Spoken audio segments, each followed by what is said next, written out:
welcome to The Traveling Introvert. So today I have a travel-related story. I took some time off for my birthday and I did something that even today I'm still a little shy about, and I shouldn't be. And people have been telling me that I should tell other people so they don't feel shy about it either. I was on vacation in a city and I was looking around for somewhere to eat dinner. And I was on TripAdvisor and, researching to my heart's content about where to go. And a lot of places where, the food is okay, but the ambience is nice, or the food is great, but the customer service sucks, or I know nothing's ever perfect, but there was just too many levels of, but, or it's really expensive, and so I started looking around at restaurants, and then I found one restaurant, and they were like, we can get you dinner on the beach and we'll work with you on a menu and, make it the thing that you want it to be. And I was like, ooh, let me have a look. And so I messaged them and I said, hi, looking to do this thing. I just want to have dinner, nothing fancy. The person I'm with, they don't eat seafood. So if there could be something on the menu that's not seafood related, that would be great. And not big drinkers.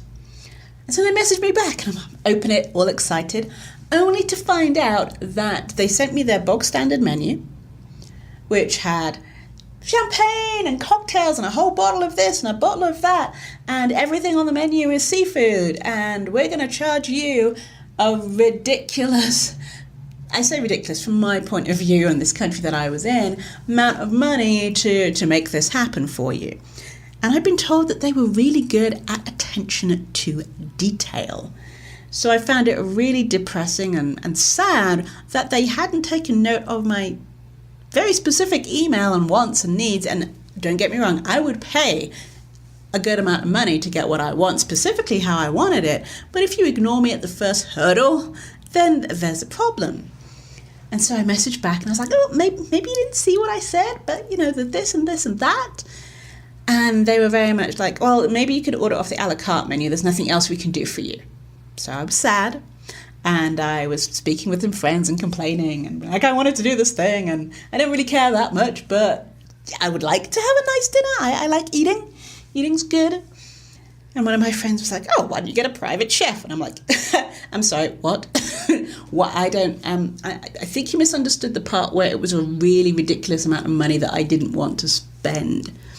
And she said, no, but I know this guy. Let me message him and see if he knows someone in that area. And I was like, all right, whatever.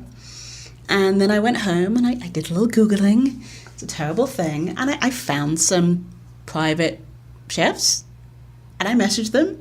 Some were very much like, you need to order, 3 meals from me. And some were fully booked because it was kind of last minute by that point. And then one person messaged me back and like, here's our menu, you get to pick 6 things from the menu, and it'll cost you literally a third of the cost of the other place. And we'll come to your place, we'll cook it for you, we'll serve it to you, and we'll clean up, and then we'll leave. And I was like, then I got a little daring. I was like, there's a specific thing that I really like. Is there any chance you could cook it? And they're like, of course we can. And I was like, no, but I want it like this. Because if I'm going to get picky, then, I might as well. And they were like, no problem. We'll do whatever you want. And so I got a private chef for my birthday. And I still feel really weird about it. But someone said to me, well, if you were going to pay this much in a restaurant and be unhappy, why not pay to have someone to come to your house and do it?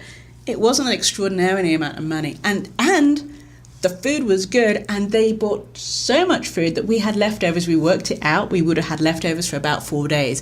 If we'd known, we would have booked that for the first night and then not gone out to eat. It was amazing the amount of food that got left and that we got to eat and enjoy for days later.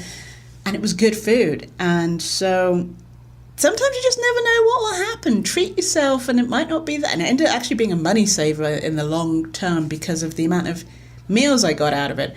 Really bizarre. So I will be using them again. So what's the point of this story? Just because you imagine that something is ridiculous, expensive, weird, scary, and you couldn't possibly do it, doesn't make it so. Thanks for listening. See you next time.